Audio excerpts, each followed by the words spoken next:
प्रिय विद्यार्थियों, HR sir प्रामाणिक क्लासेज में आप लोगों का फिर से स्वागत है, वेलकम है और अभिनंदन है। आज फिर हम आप लोगों के सामने लेके आए हैं एक प्रामाणिक क्लास और टॉपिक है हमारा महाकवि कालिदास। महाकवि कालिदास के साहित्य के क्षेत्र में क्या योगदान रहा है उनके बारे में आप लोगों से अपन बात करेंगे। खूब पर्सन आरएएस मेंस के एग्ज़ाम्स में, आईएएस मेंस के एग्ज़ाम्स में इनमें से पूछ लिए जाते हैं। एक बड़ा पर्सन 200 शब्दों का 20 नंबर का पूछ लिया जाता है। लिख देते हैं कि महाकवि कालिदास की साहित्य के क्षेत्र में देन या साहित्यिक देन, इतना सा टॉपिक लिख देते हैं, पर्सन पूछ लेते हैं। 200 शब्दों का पर्सन आप लोगों से पूछा जा सकता है, ठीक है। इसके अलावा इस टॉपिक में प्रत्येक जो कॉम्पिटिटिव एग्ज़ाम है उसमें ऑब्जेक्टिव पर्सन बन करके आप लोगों के सामने आते हैं। तो चर्चा करते हैं महाकवि कालिदास के बारे में। पढ़ाने की विधि रहेगी व्याख्यान विधि और कुछ आपको एक्सप्लेन भी हम इसमें से करते जाएंगे, मुख्य मुख्य बातों के बारे में बताते जाएंगे। तो देखिए, महाकवि कालिदास के बारे में योगी अरविंद जी की एक बुक है। किसकी बुक है? योगी अरविंद जी की। योगी अरविंद की एक पुस्तक है, उस एक बुक है। इस बुक में महाकवि कालिदास को वाल्मीकि व वेद व्यास जी के समकालीन माना गया है। किसके समकालीन माना गया है? महर्षि व्यास व जिसने महाभारत की रचना की और वाल्मीकि जिसने रामायण की रचना की, ठीक है, उनके समकालीन थे महाकवि कालिदास। महाकवि कालिदास किसके समकालीन थे? आपको कौन सी पुस्तक में? उस पुस्तक का नाम है the foundation of Indian culture. कौन सी पुस्तक है? The foundation of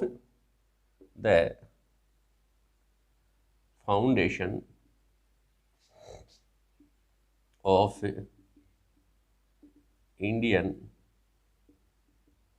culture.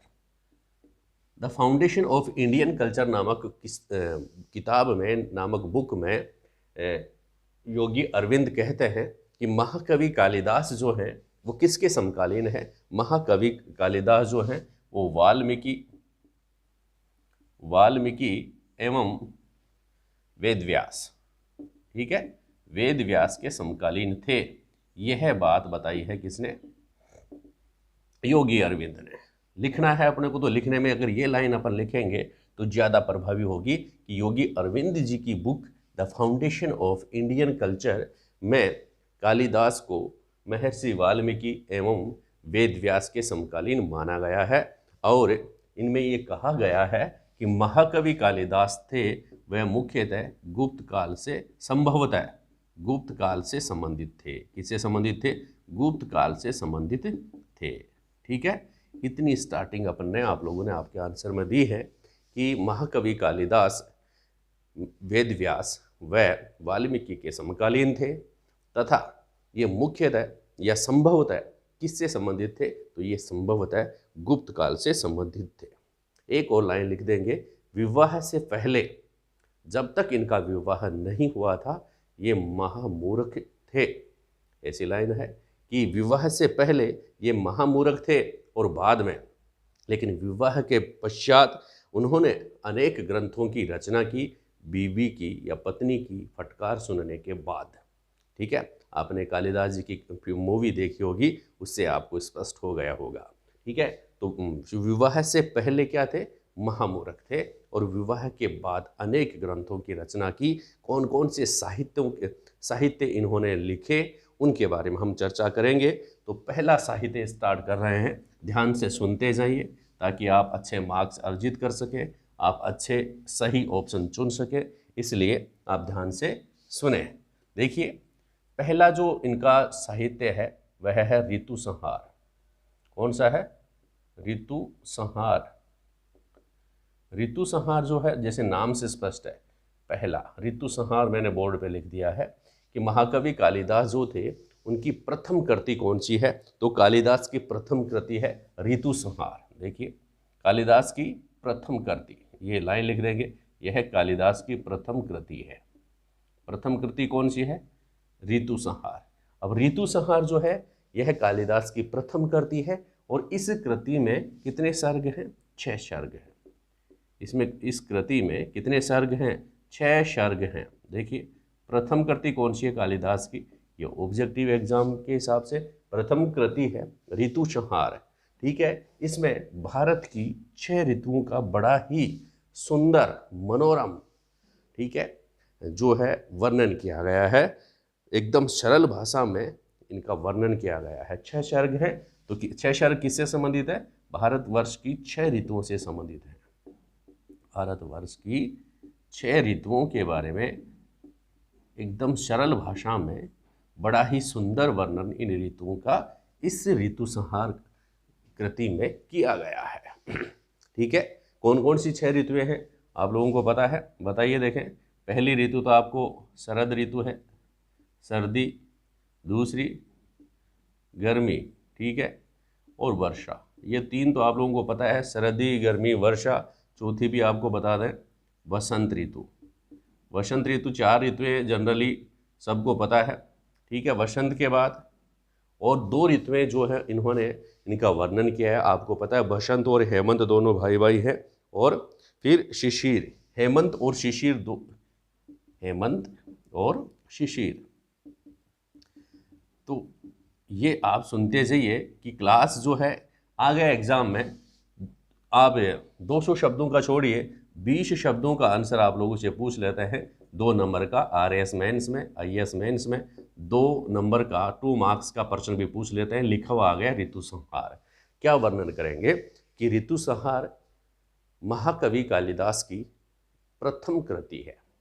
ठीक है, सर्वप्रथम जो कृति लिखी कालिदास ने वह कौन सी है? ऋतुसंहार है। इस काव्य में क्या है? 6 सर्ग हैं और 6 सर्ग जो हैं भारतवर्ष की 6 ऋतुओं के बारे में बड़ा ही सुंदर सरल भाषा में वर्णन करते हैं। ठीक है, 6 ऋतुओं कौन कौन सी हैं? कौन किन किन ऋतुओं के बारे में इन्होंने वर्णन किया है? शरद, गर्मी, बरसात, बसंत, हेमंत और शिशिर। ये 6 ऋतुओं के बारे में इस ऋतुसंहार में वर्णन किया गया है। तो पहली कृति आप लोगों ने स्टडी की है, याद की हो गई होगी। ऋतुसंहार क्या है, किसने लिखा है? कालिदास ने लिखा है। कालिदास की प्रथम कृति है। कितने सर्ग हैं? इसमें 6 सर्ग हैं। किसके बारे में वर्णन किया गया है? भारतवर्ष की 6 ऋतुओं का सरल भाषा में बड़ा ही सुंदर वर्णन इसमें किया गया है। बड़ा ही सुंदर वर्णन इसमें किया गया है। आप इस प्रकार से इसको भाषा से लिखेंगे, आपके पूरे मार्क्स आएंगे। आगे बात समझ में। नेक्स्ट अपन बात करते हैं कुमार संभव की। दूसरा जो इन्होंने महाकाव्य लिखा है वह कौन सा है? कुमार संभव। किसकी बात करेंगे भाई? पहला तो लिख दिया है ऋतुसंहार की, दूसरी अपन चर्चा करने जा रहे हैं कुमार संभव। देखिए कुमार संभव, अब आप कुमार संभव नाम ने सुना होगा। पहले तो आप ये ध्यान में रखेंगे, कुछ स्टूडेंट्स जो होते हैं उनको ये भी पता नहीं है कि ऋतुसंहार कालिदास ने लिखा है या फिर कुमार संभव कालिदास ने लिखा है। तो ऋतुसंहार और कुमार संभव जो है किसने लिखे हैं? कालिदास ने लिखे हैं। तो कुमार संभव जो है किसके बारे में है? तो पहले आप ध्यान में रखेंगे, अब एक शब्द याद कर लेंगे, कुमार कार्तिकेय। कौन सा?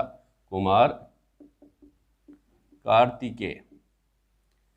कार्तिकेय के बारे में इसमें वर्णन किया गया है। तो ये आप ध्यान में रखेंगे, कुमार संभव जो है यह क्या है, ये भी ध्यान में रखेंगे कि कालिदास के द्वारा लिखित तो है, बात तो कालिदास के अपन कर रहे हैं, दूसरी बात यह महाकाव्य है या नाटक है, ये भी आप ध्यान में रखेंगे।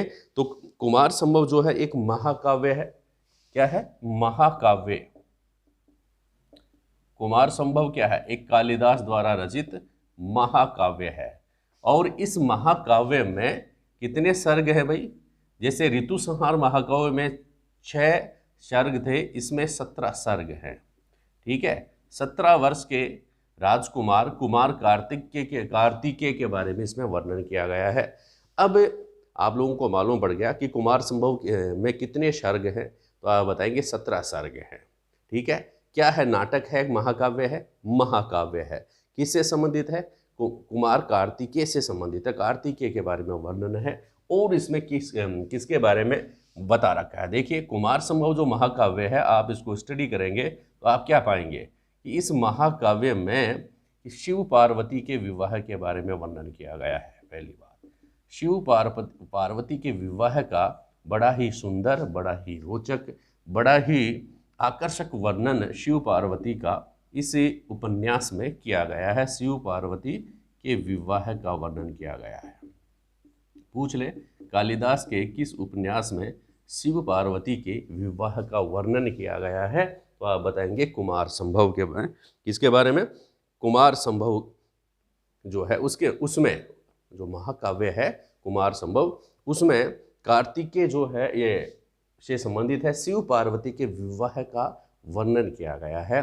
फिर दूसरी बात, इसमें और क्या वर्णन किया गया है? इसमें कार्तिकेय जो के जन्म का भी वर्णन किया गया है।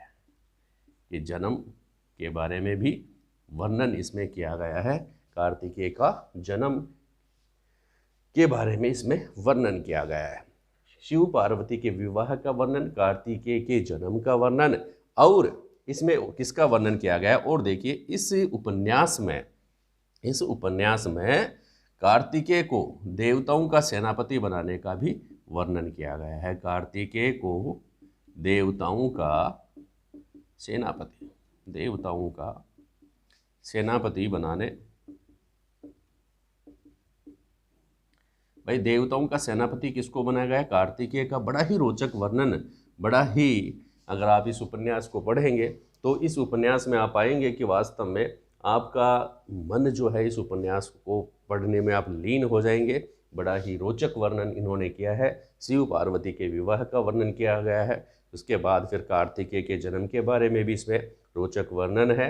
और कार्तिकेय को जब बड़ा हो गया कार्तिकेय, उसको देवताओं का सेनापति बनाया गया। और जब सेनापति बनाया गया तो उन्होंने तारकासुर कौन बनेगा करोड़पति में, ये प्रश्न बना था कि किसने तारकासुर का वध किया था।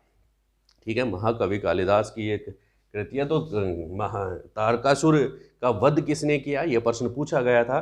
तो कार्तिकेय को देवताओं का सेनापति बनाने के बाद कार्तिकेय ने तारकासुर का वध किया था। इसका वध किया था तारकासुर। तो तारकासुर का वध का वर्णन किसमें किया है? इस कार्तिकेय कुमार संभव नामक महाकाव्य में किसने किया था? कार्तिकेय ने किया था। ठीक है, कुमार संभव जो महाकाव्य है इसमें इन बातों का वर्णन किया गया है। आप लोगों ने देखा होगा, सुना, मैंने क्या कहा कि शिव पार्वती का विवाह के बारे में वर्णन है, कार्तिकेय के जन्म के बारे में वर्णन है, कार्तिकेय को देवताओं का सेनापति बनाने और कार्तिकेय द्वारा किसका वध? तारकासुर का वध का वर्णन इस महाकाव्य में किया गया है। तो इसका मतलब क्या है? जब हम इसको पढ़ेंगे तो इसमें लीन हो जाएंगे। और इस कहानी इतनी रोचक है कि आप इस उपन्यास को छोड़ने का मन नहीं करेंगे, बार बार पढ़ने का आप लोगों का मन होगा। तो क्या है, कुमार संभव जो है इसके बारे में अगर आप लोगों में एग्जाम में अगर 2 नंबर का प्रश्न पूछा जाए, 20 शब्दों का प्रश्न पूछा जाए, तो आप लोग यह उत्तर बता सकते हैं, यह लैंग्वेज लिख सकते हैं। बड़ी ही सिंपल लैंग्वेज है। दोबारा से रिपीट कर रहा हूँ, कुमार संभव कालिदास द्वारा रचित एक महाकाव्य है। पहली लाइन में क्या लिख देंगे? कुमार संभव कालिदास द्वारा रचित एक महाकाव्य है। इसमें 17 सर्ग हैं। और यह जो उपन्यास है, यह जो महाकाव्य है, इसमें शिव पार्वती के विवाह का वर्णन है, इसमें कार्तिकेय के जन्म का वर्णन है, इसमें कार्तिकेय को देवताओं का सेनापति बनाने का वर्णन है, और सेनापति बनने के बाद कार्तिकेय ने तारकासुर का वध किस प्रकार से किया है उसका बड़ा ही रोचक, बड़ा ही सुंदर, बड़ा ही गंभीर वर्णन इस महाकाव्य में किया गया है। आ गई बात समझ में? अब हम चर्चा करेंगे इसके तीसरे उपन्यास रघुवंश के बारे में। तीसरा साहित्य है रघुवंश। तीसरा कौन सा है? रघुवंश है। रघुवंश जो है इसमें आप लोगों ने ध्यान में रखने की अपनी बात है कि रघुवंश क्या है? रघुवंश भी एक महाकाव्य है। रघुवंश भी महाकाव्य है और इस महाकाव्य के द्वारा सर्वाधिक ख्याति प्राप्त महाकाव्य है। ये ध्यान में रखो, सर्वाधिक ख्याति प्राप्त महाकाव्य है। कौन सा है सर्वाधिक ख्याति प्राप्त महाकाव्य? तो आप बताएंगे रघुवंश जो है वह सर्वाधिक ख्याति प्राप्त महाकाव्य है। इस महाकाव्य में कि भाई रघुवंश जो है रघुवंश मैंने आपको बताया कि रघुवंश में किसका वर्णन किया कालिदास ने। रघुवंश में रघुवंश के बारे में बताया गया है। रघुवंश कौन सा? कि रघुकुल रीत सदा चली आई, प्राण जाए पर वचन न जाई। यह मतलब श्री राम का जो वंश था उसके बारे में इसमें वर्णन किया गया है। इसमें कितने सर्ग हैं? देखिए इसमें 19 सर्ग हैं। कौन से सर्ग हैं? कितने सर्ग हैं? 19 सर्ग हैं। कितने सर्ग हैं भाई? 19 सर्ग हैं। और इसमें सूर्यवंशी राजाओं का चारित्रिक चित्रण किया गया है। क्या लाइन लिखेंगे? सूर्यवंशी राजाओं का चारित्रिक चित्रण का कौन सा चित्रण किया गया है? चारित्रिक चित्रण। इसमें बड़ा ही सुंदर, बड़ा ही मनोरम चारित्रिक चित्रण किया गया है, ये ध्यान में रखेंगे। अब रघुवंश जो है 19 सर्ग है, महाकाव्य है, सर्वाधिक ख्याति प्राप्त महाकाव्य है। और एक और बात ध्यान में रखेंगे, इस महाकाव्य पर 40 टीकाएं लिखी जा चुकी हैं। कितनी टीकाएं लिखी जा चुकी हैं? 40 टीकाएं अभी तक इसके ऊपर लिखी जा चुकी हैं। और किसके बारे में वर्णन किया गया है? सूर्यवंशी राजाओं का चारित्रिक चित्रण किया गया है। कौन कौन से हैं सूर्यवंशी? देखिए इसमें राजा दिलीप के बारे में, राजा रघु के बारे में, राजा दिलीप रघु अज दशरथ और राम। दिलीप रघु अज दशरथ और राम, इनका जो सूर्यवंशी ये जो राजा हैं इनका चारित्रिक चित्रण किया गया है। प्रश्न बन जाए, छोटा मोटा प्रश्न बन जाएगा कि महाकवि कालिदास ने अपने किस महाकाव्य में राजा दिलीप, राजा दिलीप के बारे में पूछ लेंगे कि राजा राम और दशरथ से तो आप समझ जाएंगे कि रघुवंश महाकाव्य में ये पूछा गया है। भाई प्रश्न तो वो भी कुछ सोच समझ के ही बनाएंगे ना। तो राजा दिलीप के बारे में, दिलीप का चारित्रिक चित्रण, राजा रघु का चारित्रिक चित्रण, अज का चारित्रिक चित्रण जो है वह कौन से महाकाव्य में किया गया है? रघुवंश में किया गया है। क्या बताया है इसमें कि राजा दिलीप जो था उसके कोई संतान उत्पन्न नहीं हुई थी। राजा दिलीप जो था उसके जब कोई संतान उत्पन्न नहीं हुई तो इसने एक गाय की सेवा की। उस गाय का नाम आपको बताइए। अगर आप कुछ धार्मिक सीरियल देखते हैं, रामायण महाभारत वगैरह, तो उनसे थोड़ा आपको अच्छा नॉलेज भी प्राप्त होता है इनके बारे में, इन उपन्यास के बारे में। तो राजा दिलीप जो थे उन्होंने कौन सी गाय की, कौन सी गोमाता की सेवा की जिसके कारण इसको किसकी प्राप्ति हुई? पुत्र प्राप्ति हुई। ठीक है, तो आपको पता है नंदिनी, गाय का नाम था नंदिनी नामक गाय की इसने सेवा की। और नंदिनी नामक गो सेवा से इनको किसकी प्राप्ति हुई? पुत्र की प्राप्ति हुई। मतलब राजा दिलीप की कहानी का चारित्रिक चित्रण किसमें किया गया है? रघुवंश में किया गया है। राजा दिलीप की जो गाय की सेवा से पुत्र प्राप्ति की कहानी, ठीक है, उसका चारित्रिक चित्रण राजा दिलीप का कौन से महाकाव्य में कालिदास ने किया है? रघुवंश नामक महाकाव्य में किया है। कितने सर्ग हैं? 19 सर्ग हैं। कितनी टीकाएं लिखी जा चुकी हैं? 40 टीकाएं इसकी लिखी जा चुकी हैं। एक तो राजा दिलीप के बारे में इन्होंने बताया है। और भी प्रश्न बन सकता है तो मैं थोड़ी 1-2 लाइन और बता देता हूँ, लिखने के हिसाब से भी ज़्यादा बेटर रहेंगी। कि प्रतापी रघु की दिग्विजय की कहानी भी है। रघु जो था काफ़ी प्रतापी था, तो प्रतापी रघु के दिग्विजय की कहानी भी इस उपन्यास में आपको मिलेगी। राजा रघु के दिग्विजय की कहानी भी आपको इस उपन्यास में मिलेगी। और राजा अज जो है उसकी इंदुमती से विवाह की जो कहानी है वो भी इसमें है। राजा अज जो है ना, राजा अज, इसका विवाह इंदुमती से हुआ था। तो अज इंदुमती, ध्यान में रखना, अज और इंदुमती के विवाह की कहानी का उल्लेख भी किसमें है? रघुवंश महाकाव्य में। क्या बात कर रहे हैं हम कि रघुवंश महाकाव्य जो है महाकाव्य है। पहली बात तो कालिदास द्वारा रचित है और सूर्यवंशी राजाओं का चारित्रिक चित्रण इसमें किया गया है। ठीक है, इसमें सूर्यवंशी राजाओं का आप क्रम देखिए, दिलीप है, रघु है, अज है, दशरथ है और राम है।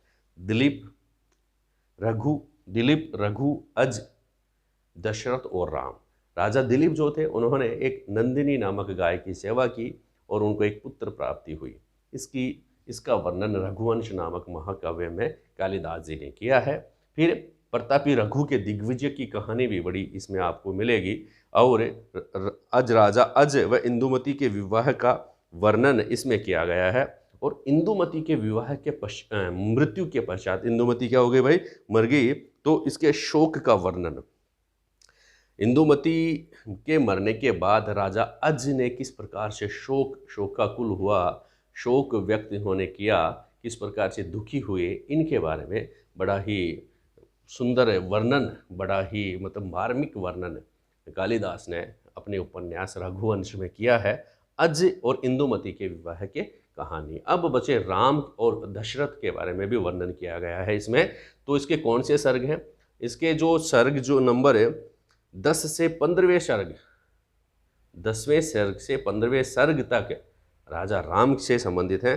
राजा राम के चारित्रिक वर्णन 10वें सर्ग से लेकर के 15वें सर्ग तक किया गया है। ये ध्यान में रखना, इंपॉर्टेंट बात आ गई अपने सामने, इसको लिखना भी है और इसको गुनना भी है, पढ़ना भी है। 10वें सर्ग से लेकर कहाँ तक? 15वें सर्ग तक। 10वें सर्ग से 15वें सर्ग तक किसका वर्णन किया है? श्री राम या श्री राम का चारित्रिक चित्रण किया गया है। इसमें श्री राम के चरित्र के बारे में काफ़ी वर्णन इसमें कौन से सर्ग से कहाँ तक? 10वें सर्ग से शुरू किया है, 15वें सर्ग तक श्री राम के चरित्र के बारे में इन्होंने वर्णन किया है। किसने किया है? महाकवि कालिदास ने। महाकवि कालिदास ने अपने महाकाव्य रघुवंश में श्री राम का चारित्रिक चरित्र का वर्णन किया है। प्रश्न बन किया जाए ऑब्जेक्टिव में तो 1 से लेकर के 15वें सर्ग तक, 10वें से लेकर के 15वें सर्ग तक, 15वें से लेकर के 19वें सर्ग तक, तो कहाँ से कहाँ तक आंसर सही आना क्या चाहिए? 10वें सर्ग से लेकर के 15वें सर्ग तक महाकवि कालिदास ने श्री राम के चरित्र के बारे में वर्णन इसमें किया है। तो ये सारी बातें रघुवंश के बारे में आप लिखेंगे, मेंस आ जाएगा तो लिखना है। ऑब्जेक्टिव में आपको ऑब्जेक्टिव सेलेक्ट करने हैं, क्या महत्वपूर्ण प्रश्न बढ़ते हैं। ऑब्जेक्टिव के हिसाब से क्या प्रश्न बने भाई? रघुवंश जो है कालिदास द्वारा रचित महाकाव्य है, न कि नाटक। ये ध्यान में रखने हैं। कितने सर्ग हैं? 19 सर्ग हैं। किसके बारे में वर्णन किया गया है? सूर्यवंशी राजाओं के चारित्रिक चित्रण के बारे में इसमें वर्णन किया गया है। ठीक है। राजा दिलीप के द्वारा नंदिनी नामक गाय की सेवा से पुत्र प्राप्ति का वर्णन किया गया है। ठीक है। राजा अज की इंदुमती के साथ विवाह है और इंदुमती के विवाह के उपरांत उसके शोक का वर्णन इसमें किया गया है। ठीक है। और राजा रघु के दिग्विजय की कहानी का वर्णन किया गया है। श्री राम के चरित्र का वर्णन 10वें सर्ग से 15वें सर्ग तक किया गया है। तो ये सिंपल सी बात रघुवंश में अगर आप लिख देंगे, लिखा हुआ आ गया RS मेंस में, IAS मेंस में रघुवंश, उसमें आप जब ये बातें लिखेंगे तो कि पूरे के पूरे मार्क्स आप एक्वायर्ड करेंगे। देखिए नेक्स्ट टॉपिक जो आ रहा है, नेक्स्ट जो साहित्य है वह है मेघदूत। ध्यान में रखेंगे मेघदूत। मेघदूत एक गीति काव्य है। मेघदूत क्या है? एक गीति काव्य है। मेघदूत के बारे में हम चर्चा करते हैं। देखिए कई बार मेघदूत के 2 खंड हैं। मेघदूत नंबर 4,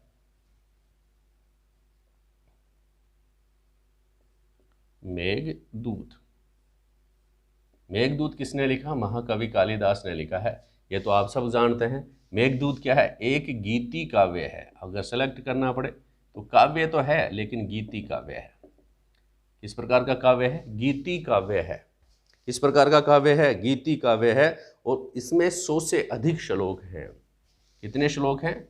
100 से अधिक श्लोक हैं। इसमें 100 से अधिक श्लोक हैं।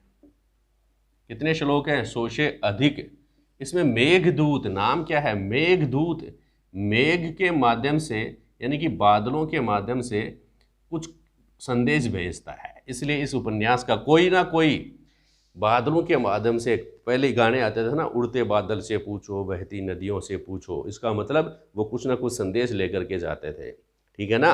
तो यहाँ पर मेघ जो है या बादल जो है, उड़ता बादल कुछ मैसेज दे रहा है किसी को, तो इसमें इस प्रकार का कुछ वर्णन है मेघदूत में, तो दिमाग में याद रखें। श्लोक के माध्यम से, 100 श्लोकों के माध्यम से इसमें क्या है, कुबेर द्वारा, इसमें जो कुबेर था उन्होंने अलकापुर से एक यक्ष को निर्वासित कर दिया था। ठीक है, एक यक्ष, तो इसमें है क्या कि कुबेर द्वारा अलकापुर से निर्वासित एक यक्ष के पत्नी वियोग की कथा है। क्या है इसमें मेघदूत में? इसमें कुबेर राजा, कुबेर शब्द सुना, धन कुबेर, कुबेर द्वारा कहाँ से? अलकापुर से। कुबेर द्वारा अलकापुर से, कौन से पुर से? अलकापुर से निर्वासित, बाहर निकाल दिया भाई, निर्वासित एक यक्ष के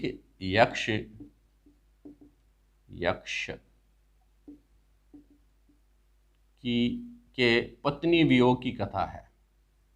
पत्नी वियोग, अब इसको निर्वासित कर दिया,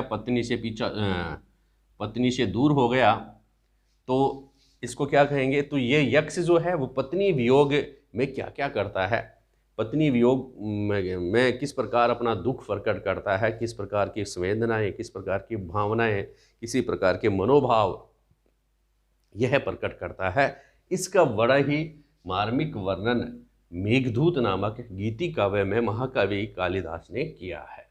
गीति काव्य 100 से अधिक श्लोक हैं। किसके बारे में वर्णन है? कुबेर द्वारा अलकापुर से निर्वासित एक यक्ष के पत्नी वियोग की कथा है। क्या है? एक यक्ष की पत्नी वियोग की कथा। कौन सी है पत्नी वियोग की कथा? मेघदूत। मेघदूत पुत्र वियोग की कथा है या पत्नी वियोग की कथा है, ठीक है, या मित्र वियोग की कथा है। तो किस वियोग की कथा है? ये पत्नी वियोग की कथा है मेघदूत। यह जो काव्य जो है यह 2 भागों में डिवाइड है, ठीक है, 2 भागों में विभाजित है। 2 पार्ट हैं इस काव्य के, एक तो पूर्वी मेघ और दूसरा उत्तरी मेघ। ध्यान में रखना, मेघदूत महाकाव्य 2 भागों में विभाजित है। 2 भागों में विभाजित है। कौन कौन से 2 भाग हैं? एक तो पूर्वी मेघ, अब पूर्वी मेघ और पश्चिमी मेघ मत कर देना, पूर्वी मेघ और दूसरा उत्तरी मेघ। पूर्वी मेघ में विभाजित है 2, यह मेघदूत कितने भागों में विभाजित है? 2 भागों में विभाजित है यह काव्य।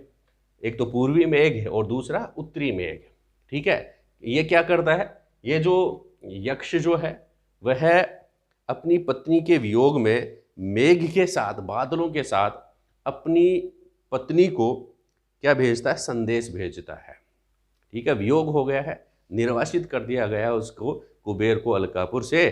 तो अलकापुर में जो अपनी पत्नी बैठी है उसको यह मेघ के माध्यम से संदेश भेजता है। आगे बात समझो, उसकी कथा के बारे में इसमें वर्णन किया गया है। तो कवि रविंद्र क्या कहते हैं इस उपन्यास के बारे में? कवि रविंद्र कहते हैं कि केवल आनंद दान के उद्देश्य से काव्य की रचना सर्वप्रथम कालिदास ने की। इसका एक दृष्टांत है मेघदूत, ठीक है। क्या कहा है कवि रविंद्र ने, या कवि रविंद्र के अनुसार क्या है, क्या कह रहा है? ये क्या कह रहा है कालिदास के बारे में कि केवल आनंद दान के उद्देश्य से काव्य की रचना सर्वप्रथम कालिदास ने की। केवल आनंद दान के उद्देश्य से, केवल आनंद दान,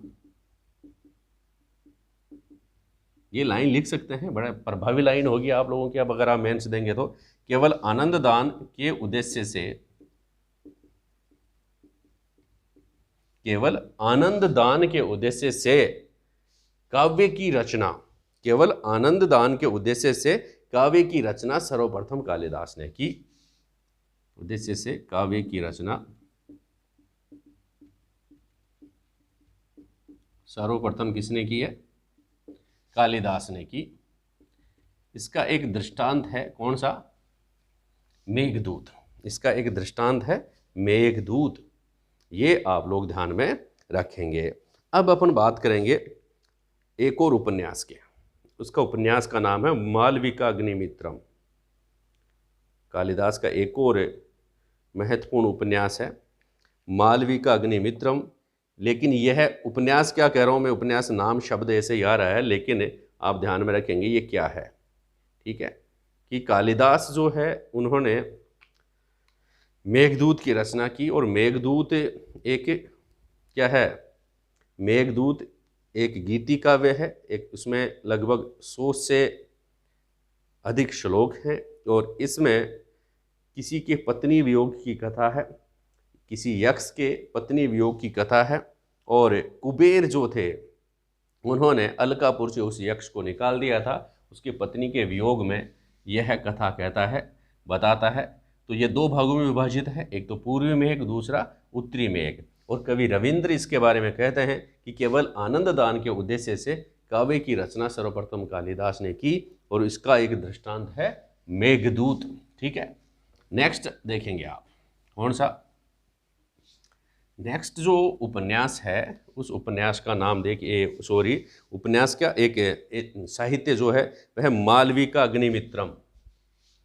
देखो नाम जो है मालविका अग्निमित्रम।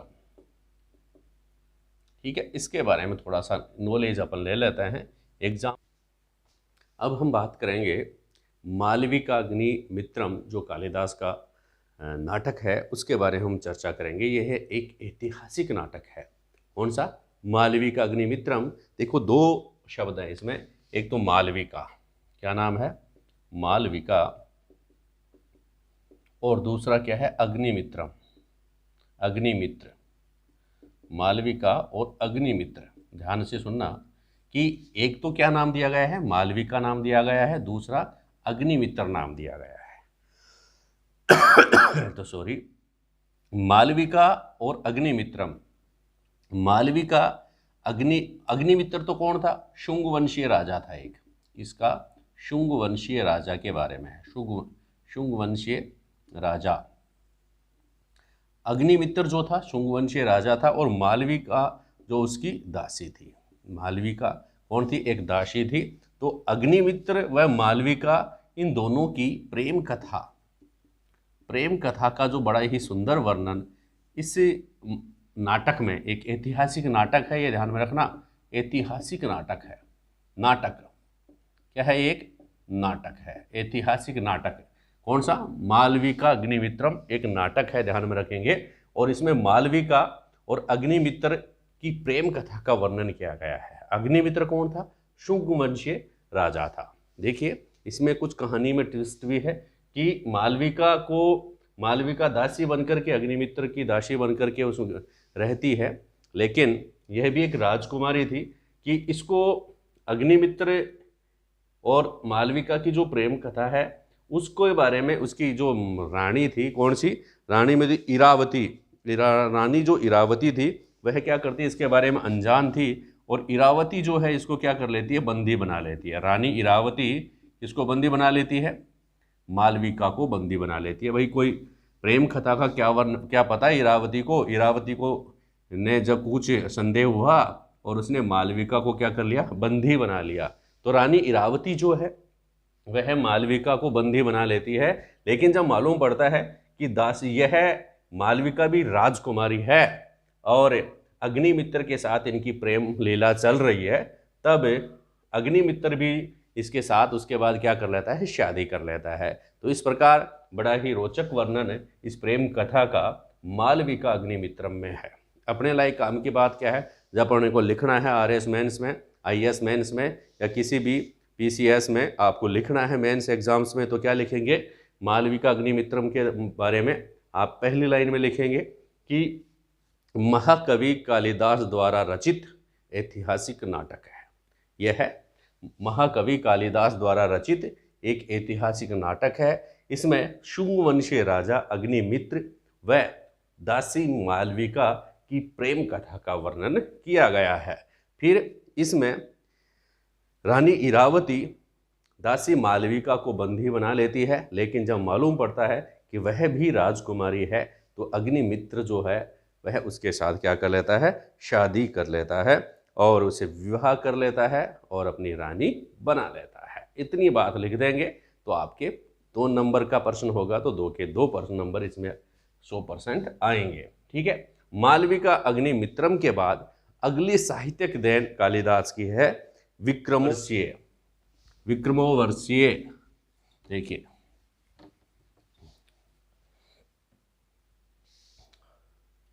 कौन सी साहित्यिक कृति के बारे में बात करेंगे? विक्रमोर्वशीय।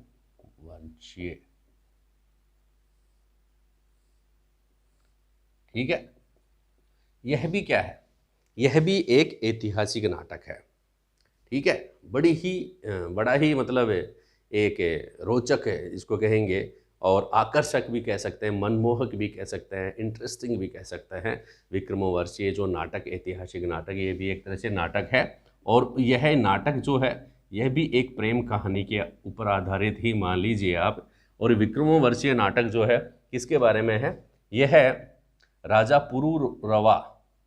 यह है राजा पुरूरवा, ध्यान में रखना, राजा नाम कुछ ऐसा ही है, पुरूरवा। राजा पुरूरवा वह जिसको कहते हैं परी, उर्वशी, स्वर्ग की अप्सरा उर्वशी की प्रेम कथा का वर्णन इसमें बड़ा ही सुंदर तरीके से किया गया है।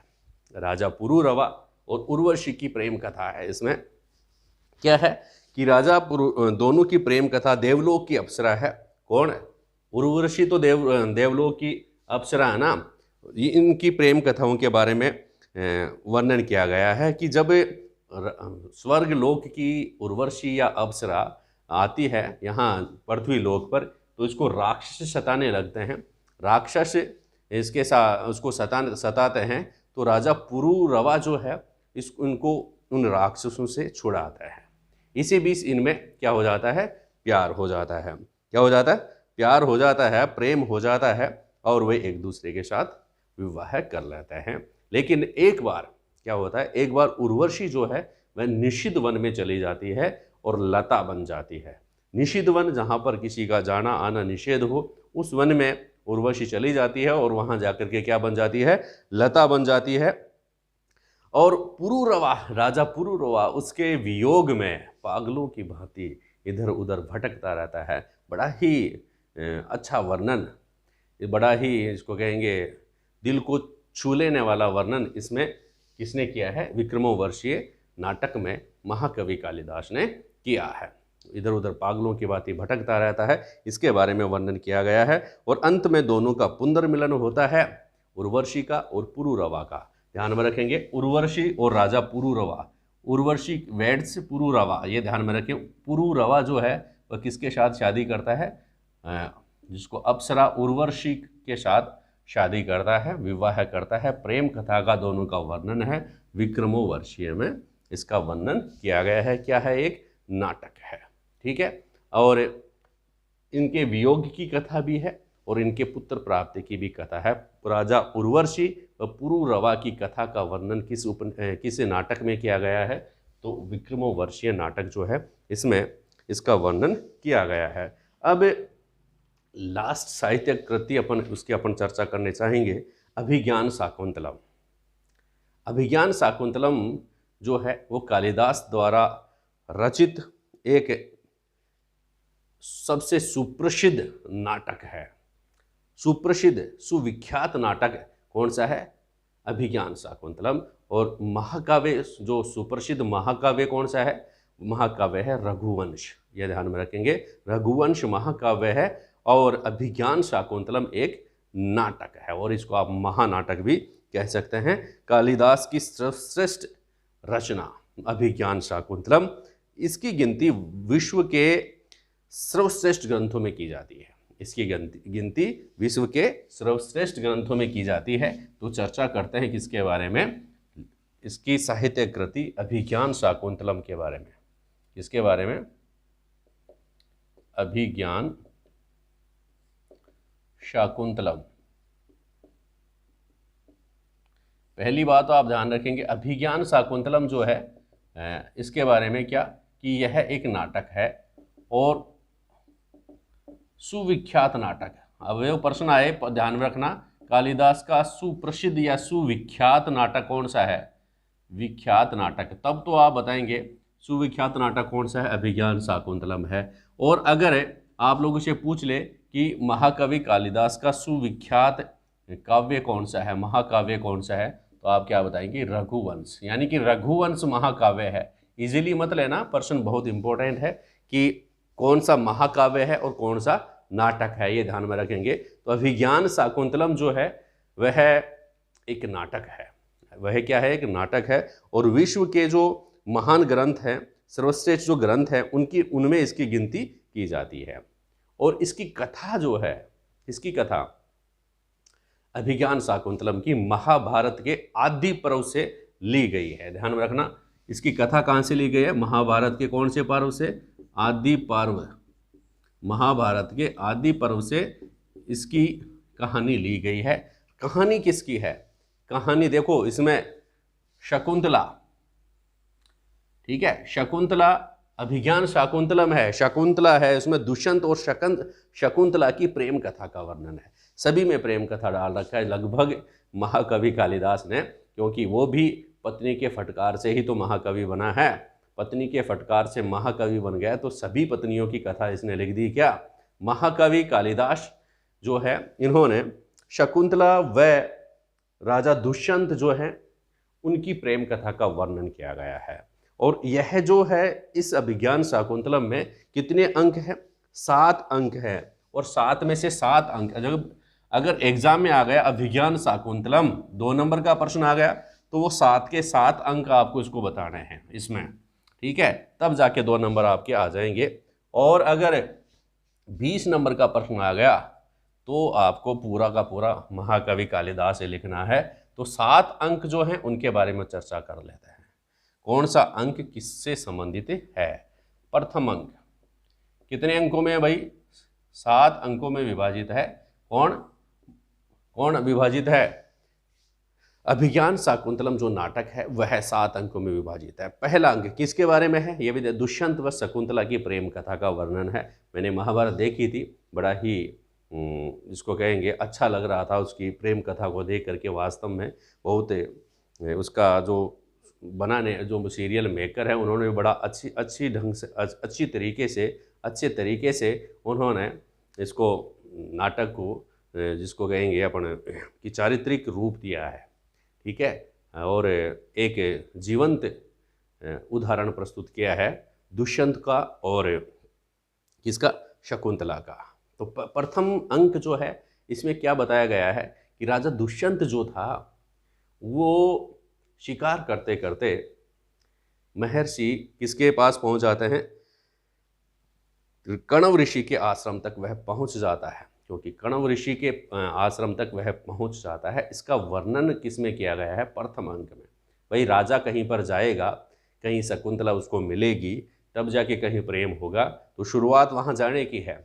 तो राजा दुष्यंत प्रथम अंक में राजा दुष्यंत है, वह कण्व ऋषि के आश्रम तक पहुंच जाता है शिकार करते करते, और वहां पर किसको पाता है? शकुंतला को पाता है। आगे बात समझ में। दूसरा अंक जो है वह उसमें किसका वर्णन किया गया है कि राजा दुष्यंत व शकुंतला को आपस में क्या हो जाता है? प्रेम हो जाता है, ठीक है। शकुंतला और राजा दुष्यंत को क्या हो जाता है भाई? प्रेम हो जाता है। ये किस में है? दूसरे अंक में है, ठीक है। तो दूसरे अंक में किसका वर्णन किया है इसने? दूसरे अंक में यह बताया है कि राजा दुष्यंत व शकुंतला के बीच में क्या हो जाता है? प्रेम हो जाता है। प्रथम अंक में क्या बताया है कि जो दुष्यंत है वह कण्व ऋषि के आश्रम तक पहुंच जाता है। कैसे? जैसे शिकार करते करते वह कण्व ऋषि के आश्रम तक पहुंच जाता है। दूसरे अंक में क्या वर्णन किया है कि राजा दुष्यंत व शकुंतला के बीच क्या हो जाता है? प्रेम हो जाता है शकुंतला, ठीक है, ठीक है। दूसरे अंक में क्या हो जाता है? दूसरे अंक में क्या बताया है? दुष्यंत व शकुंतला के बीच में क्या हो जाता है? प्रेम हो जाता है। तीसरे अंक में दोनों के बीच में प्रेम विवाह हो जाता है। और उस समय जो प्रेम विवाह जो था उसको कौन सा विवाह कहते हैं?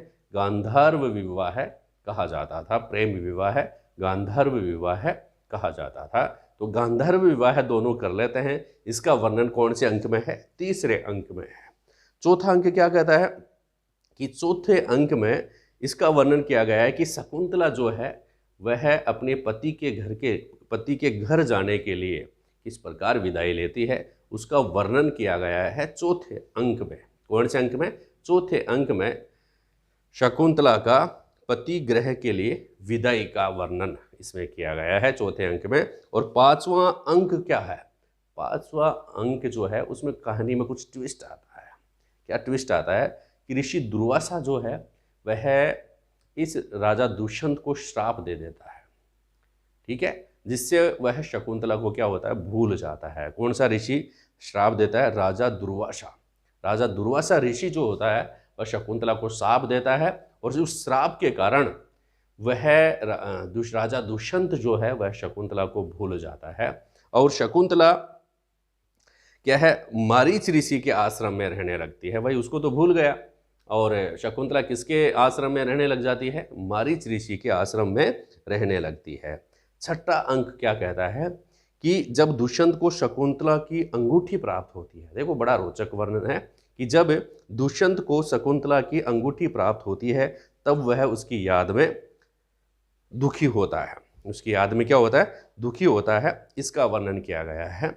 सातवां अंक क्या कहता है कि दुष्यंत का शकुंतला व उसके पुत्र का भी नाम है सर्वदमन से पुनर्मिलन होता है, ठीक है। इस प्रकार की कहानी है। क्या कहानी बताई अपन ने कि पहला 7 अंकों में कहानी बताता है ये इस नाटक में।